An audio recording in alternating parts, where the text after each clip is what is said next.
성경에 나오는 예수님의 비유 말씀 가운데 우리가 잘 아는 탕자의 비유가 있습니다. 영어로는 prodigal son, 아주 패역한 아들의 비유라고 할 수 있는데요. 그러나 성경을 자세히 들여다보면 그 아버지의 재산을 가지고 떠난 둘째 아들이 진짜 탕자냐, 아니면 아버지의 집에서 죽으라고 고생한 큰아들이 탕자냐 하는 논란을 가지게 됩니다. 문제의 발단은 이렇습니다. 한국 사람의 정서, 유교, 삼강오륜의 관점에서 보면 아버지 살아 생전에 아버지의 유산을 챙겨서 떠나간 둘째 아들은 아주 불효자가 맞습니다. 그래서 한국인의 관점에서는 둘째 아들이 탕자입니다. 그러나 성경의 관점은 한국인의 관점과 다르고 그 동양의 유교의 삼강오륜과는 다릅니다. 죄인이 주님 앞에 나오는 것을 예수님은 막지 말라. 하나님께서 말씀하십니다. 누구든지 다 내게로 오라. 하나님이 세상을 이처럼 사랑하셔서 독생자를 주셨다. 누구든지 믿고 영생 얻도록 하셨는데, 우리는 한국인의 가치와 기준인 그 유교의 기준으로 성경을 자꾸 대하게 됩니다. 그러니까 아버지의 집을 떠나는 관점에서 보면 둘째 아들이 탕자지만, 나갔다가 돌아오는 것을 관점으로 보면 둘째 아들은 회개한 자요, 큰아들은 아버지의 집에서 있으면서도 아버지의 은혜를 몰랐던 바로 패역한 아들이 되고 마는 겁니다. 우린 이렇게 성경의 관점보다는 우리 한국 사람이기 때문에 가지는 관점에서 오는 그런 착오들이 여러 가지가 있는데, 그 중에 또한 대표적인 것이 에서와 야곱의 이야기입니다. 성경이 아브라함과 이삭과 야곱으로 기록된 언약의 계통을 따르다 보니 에서는 아주 나쁜 놈이 되고 말았습니다. 특히 대표적인 사건이 팥죽 한 그릇에 장자의 명분을 팔아버린 겁니다. 그것은 성경은 장자의 명분을 경홀히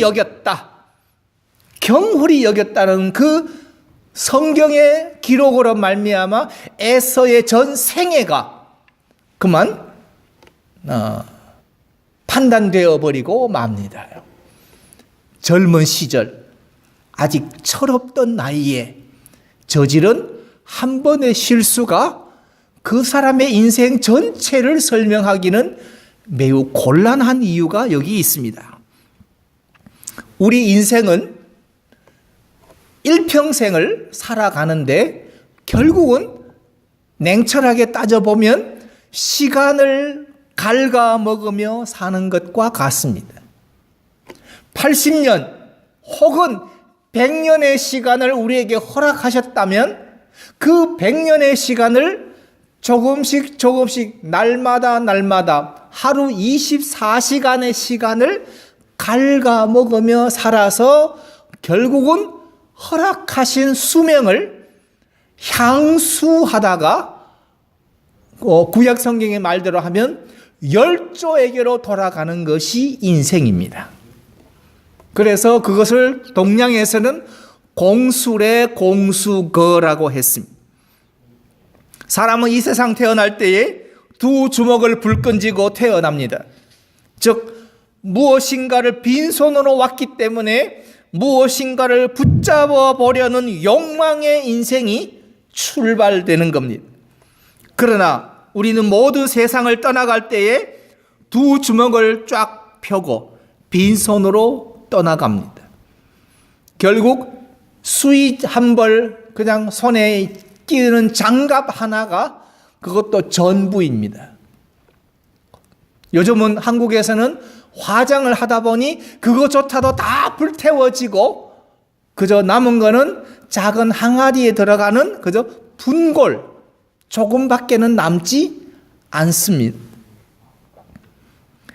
더 이상 이 세상에는 정복할 땅이 없다고 했던 알렉산더 대제는 이 세상을 떠나기 전에 유명한 유언을 남깁니다. 내가 죽거들랑 내가 들어간 관에는 양쪽에 구멍을 내달라. 그래서 내 두 손과 두 팔을 관 바깥으로 나오게 해서 사람들로 보게 하라. 이유는 내가 세상의 모든 땅을 정복했지만 내가 갈 때는 빈손으로 간다는 것을 알게 하라. 즉 아무것도 가지지 못하고 간다는 것을 그는 그의 마지막 죽음을 통해서 보여주었습니다.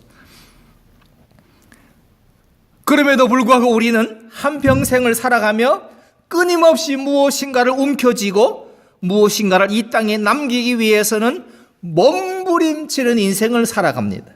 이 얼마나 어리석은 인생입니까? 지난 1년 2018년 1년을 돌아보고 2019년 1월 달 한 달을 돌이켜보면 우리가 달려온 열매가 무엇입니까? 부지런히 달려온 것 같은데 주머니를 뒤져보면 있어야 할 열매는 없습니다. 급한 것 때문에 소중한 것을 놓쳐버렸습니다. 현실적인 것 때문에 영원한 것을 잃어버렸습니다. 땅의 것을 얻느라 하늘의 것을 우리는 생각지 못했습니다. 내 사는 것만 생각하고 보니 하나님께서 내 영혼을 부르신 후에 하나님의 심판대 앞에 가서 저 천국에서 어떻게 살 거냐는 도무지 생각할 겨를이 없었습니다. 하늘의 상급을 잃어버리고도 우리는 알지 못하고 살아왔습니다. 성공 때문에 가족에게 상처를 주고 이웃을 버렸습니다. 세상 때문에 교회와 천국을 상실하며 삽니다. 지나가는 시간을 돌아보니 결국은 내 재주, 내 꾀로만 산 것 같습니다. 내가 땀을 흘리면 잘 살 줄 알았지만 그게 아니란 것을 뒤늦게야 알았습니다.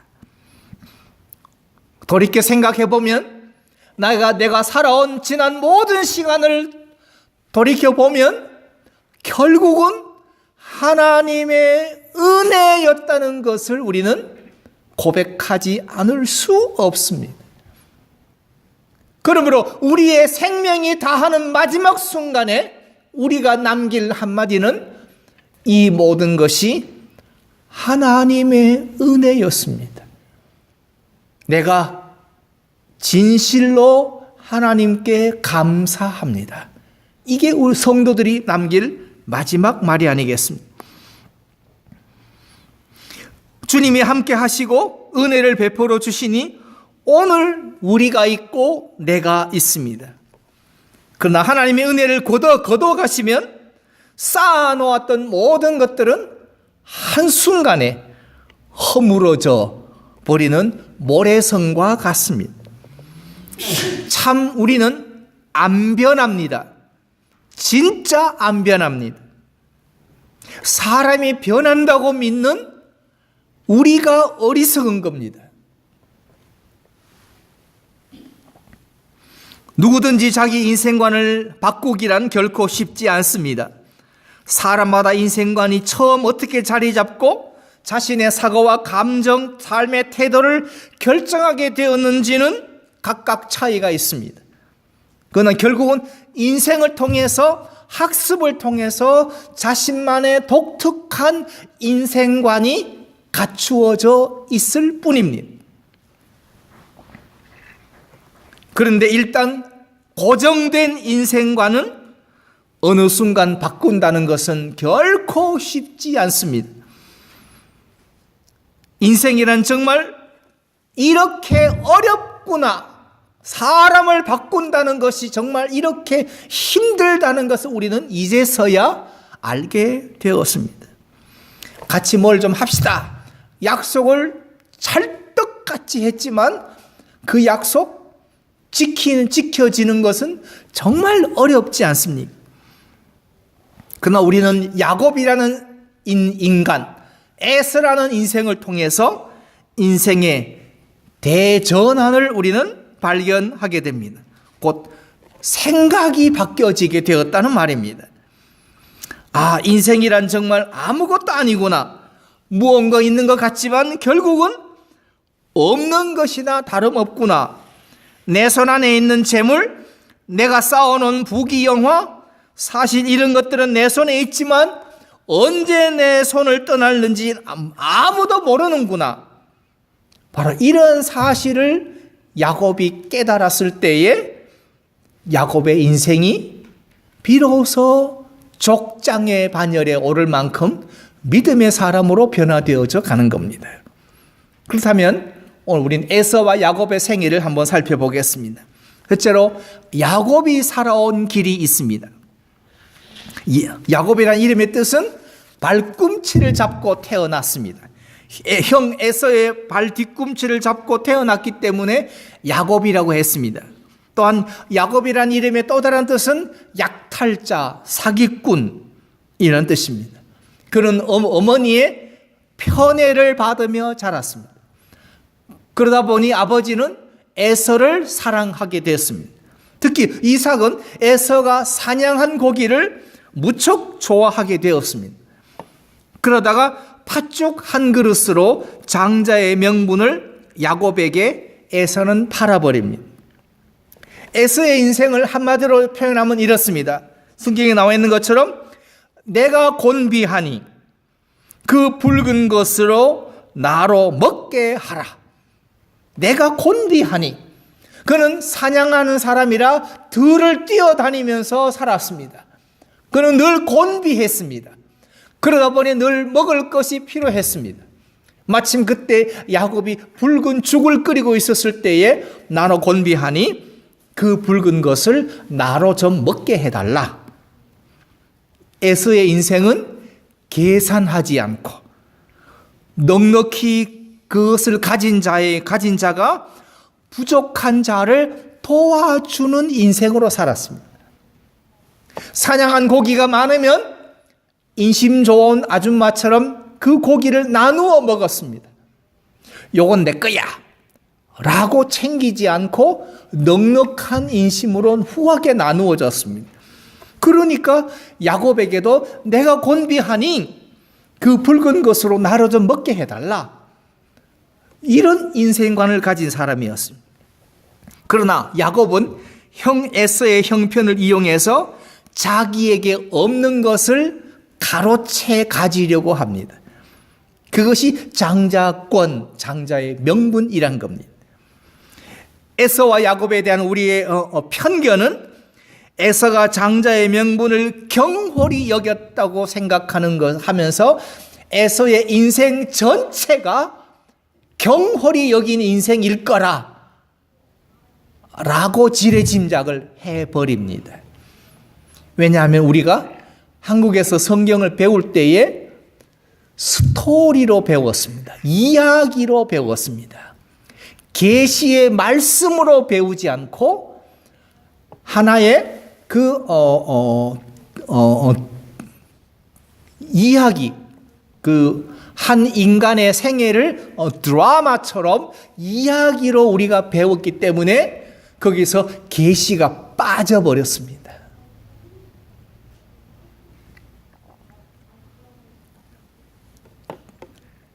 앞서 말씀드렸듯이 젊은 시절, 철없던 나이, 그저 배가 고파서 죽 한 그릇 얻어먹기 위해서 장자의 명문 그저 아무 생각 없이 그냥 내다 판 것은 경솔한 것이 맞습니다. 그러나 그것은 젊고 철없던 시절에 어리석은 행동이었을 뿐입니다. 그 후에 에서가 어떻게 변했는가에 성경은 관심이 있는데 한국 교회는 관심이 없습니다. 에서의 인생에는 특별히 야곱이 경험했던 그 베델, 꿈속의 사닥다리, 야복나루의 씨름, 이런 천사와 같은 선사와 씨름했던 것 같은 영적 경험이 성경에 기록되지 않기 때문에 에서는 영적인 사람이 아니라 그는 철저하게 육신으로 산 사람이라고만 생각합니다. 그러나 잊지 마십시오. 에서와 야곱 둘 다 아브라함의 아들 이삭의 자녀였다는 사실입니다. 물론 성경이 구속의 역사를 이어가기 위해서 야곱을 언약으로 삼았지만 에서도 그 이삭의 가정에서 태어난 아들이라는 겁니다. 그럼 두 번째로 에서는 어떤 길을 살아왔는가? 야곱에게 장자의 명분을 빼앗기고 아비 이삭에게서 장자의 복을 빼앗긴 후에 에서가 아비의 말을 듣고 방성대곡하며 한 말이 있습니다. 창세기 27장 34절에 나오는데요. 내 아버지여 내게 축복하소서 내게도 그리하소서. 내게도 축복해 주십시오. 야곱에게 하셨다면 내게도 그리해 주십시오 라고 아버지에게 방성대곡하며 간구하는 내용이 성경에 기록되어 있습니다. 에서가 아비에게 이르되 내 아버지여 아버지의 빌복이 이 하나뿐입니까? 내 아버지여 내게 축복하소서 내게도 그리하소서. 에서도 젊고 철없던 어린 시절에 장자의 명분은 그렇게 팔아버렸지만 그도 나이 들어 성인이 되어 가면서 그가 철이 들고 나서 생각하니 내가 참 어리석었구나. 그리고 야곱이 아버지를 속여서 장자에게 주는 하나님의 언약의 복을 가로챘을 때 그 소식을 듣고 에서가 아버지에게 말합니다. 아버지의 빌복이 이거 하나뿐입니까? 내게도 축복해 주십시오. 내게도 그리해 주십시오라는 것이 에서의 간절한 심정이었습니다. 에서는 그때 통한의 눈물을 흘렸습니다. 통한의 눈물. 자신의 잘못이 무엇인지를 비로소 알게 되었습니다. 한국 사람들은 축구를 매우 좋아합니다. 특별히 축구가 일본하고 경기를 붙으면 무조건 이겨야 된다고 생각합니다.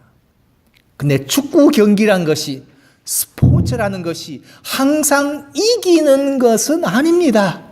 공이 둥글기 때문에 그날의 경기력에 따라서 승패는 좌우됩니다. 근데 이상하게도 일본하고는 무조건 이겨야 됩니다. 근데 일본에게 지고 나면 각종 신문은 일면에 대서특필합니다. 한국 통한의 눈물을 흘리다. 통한의 분패를 하다. 여러분, 인생을 살면서 정말로 통한의 눈물을 흘려야 할 때가 있으십니까? 내가 예수 믿고 오늘까지 잘 믿는다고 살아왔는데 이제 와서 생각해 보니 내가 이렇게 사는 게 아니야. 이렇게 살다가 내가 안 되지. 이렇게 살면 내가 말씀대로 사는 게 아니지 라고 생각한다면 통한의 눈물을 흘려야 하지 않겠습니까? 1905년 11월 20일자 대한매일신보에 그 주필 장지연 씨가 시일야 방송대곡이라는 사설을 썼습니다. 시일야 방송대곡이란 말을 풀어 설명하면 이날에 목노아 우노라, 을사늑약으로 한일 합방이 되고 나라를 잃고 주권을 잃었을 때에 이날에 목노아 우노라. 그 사설의 마지막 부분이 이렇게 나옵니다. 아 원통하고 아 분하구나. 우리 2천만 동포여, 노예된 동포여, 살았는가 죽었는가, 하룻밤 사이에 홀연 망하고 말 것인가. 원통하고 원통하다, 동포여 동포여. 언론인 한 사람이 나라의 그 나라가 망해가는 그 시기에 동포여 원통하구나, 나라를 잃어버리게 되었구나. 그래서 시일야 방송대곡이라는 글을 썼다면, 여러분의 인생을 살아오시고 예수 믿고 살아오시면서 지금 이 나이가 되어서 원통하고 원통하다면 여러분은 무엇이 여러분을 그토록 원통하게 만들었다는 말입니까? 아니면 나 지금도 잘 믿고 있지 라고 자신만만하시겠습니까?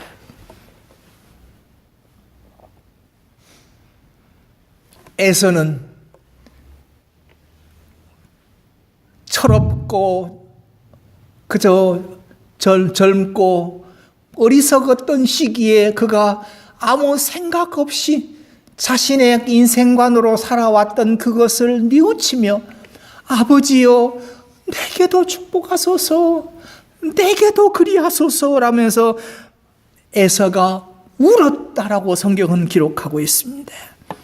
간교한 아우 야곱에게 자신의 받을 복을 빼앗기고 아버지에게도 내게도 그리하소서, 내게 축복하소서 울부짖는 에서의 심정이 느껴지십니까?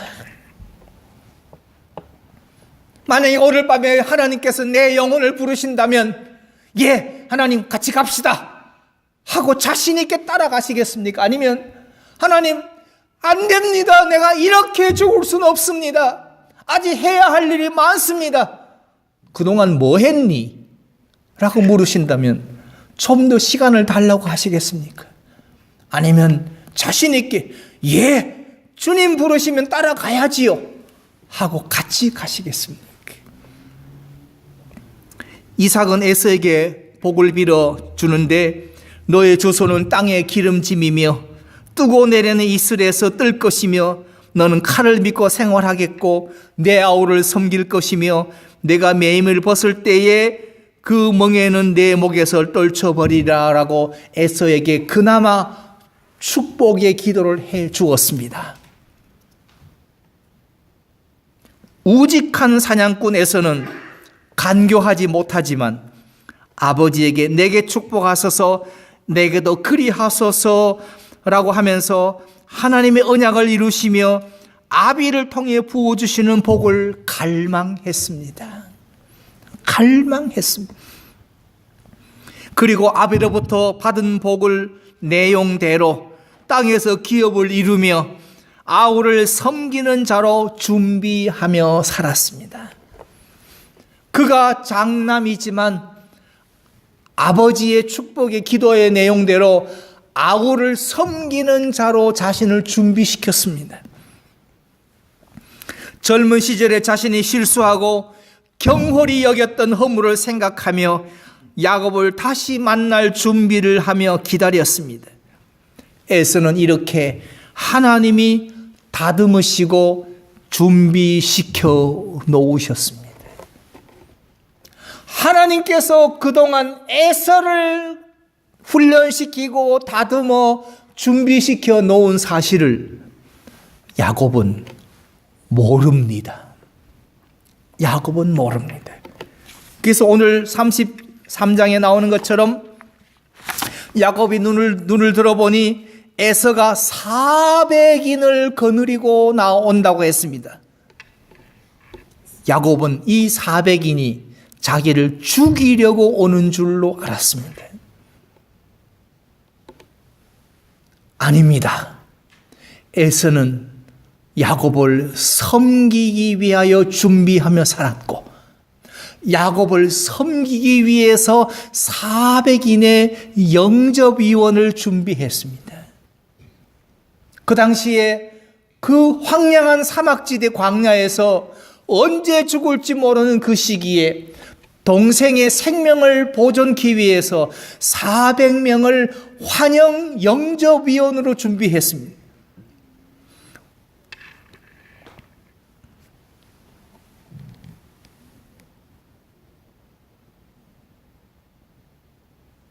오늘 성경에 있는 것처럼 33장 12절에 에서가 가로되 우리가 떠나가자 내가 너의 앞잡이가 되리라. 내가 너를 앞서가며 너의 생명을 내가 보존해 주겠노라. 이게 섬기는 자의 자세가 아닙니까? 에서를 만날 준비를 하는 야곱은 철저하게 자기 살 궁리만 계산합니다. 그는 첫째로 내가 라반에게 붙어서 나그네로 살았다고 말하면서 자신이 형을 떠나 고생했다고 사전에 전략을 짭니다. 내가 형님 잘 산 게 아니라 내가 고생하고 살았어요. 두 번째로 내게 소나기 양떼와 노비가 있어 사람을 보내어 내 주께 고하고 내 주께 은혜 받기를 원합니다라고 형을 내주라고 말합니다.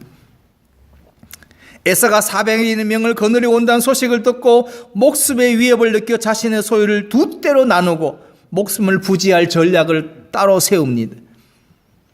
그리고 야곱은 자신이 보낸 예물로 형의 감정을 풀고 대면하고 형이 혹시 나를 받으리라고 생각합니다.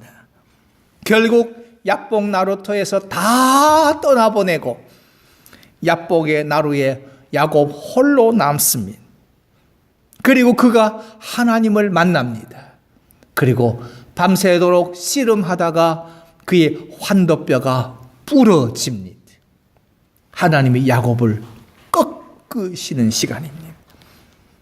이게 야곱의 인생입니다. 그러나 에서는 하나님은 에서를 준비시켜 야곱을 만나게 하십니다. 에서는 야곱에게 보낸 예물을 받으며 내 동생아 내게 있는 것이 족하니 내 소유는 내게 두라. 내 것은 내 거라. 나는 내 것으로 나는 족하다. 야곱이 젊은 시절 실수했던 에서가 아니라 그는 풍족하고 넉넉한 인심을 가지고 동생을 맞이할 준비가 된 사람으로 준비되었습니다. 그리고 하나님이 야곱을 꺾으신 후에 하나님께서 변화시킨 에서를 보며 야곱은 하나님의 얼굴을 본 것 같습니다. 형의 얼굴에서 야곱은 하나님의 얼굴의 모습을 보았습니다.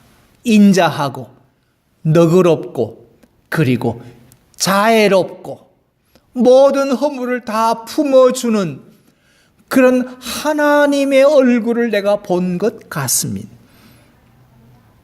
에서는 말합니다. 우리가 떠나가자 내가 너의 앞잡이가 되어 주리라.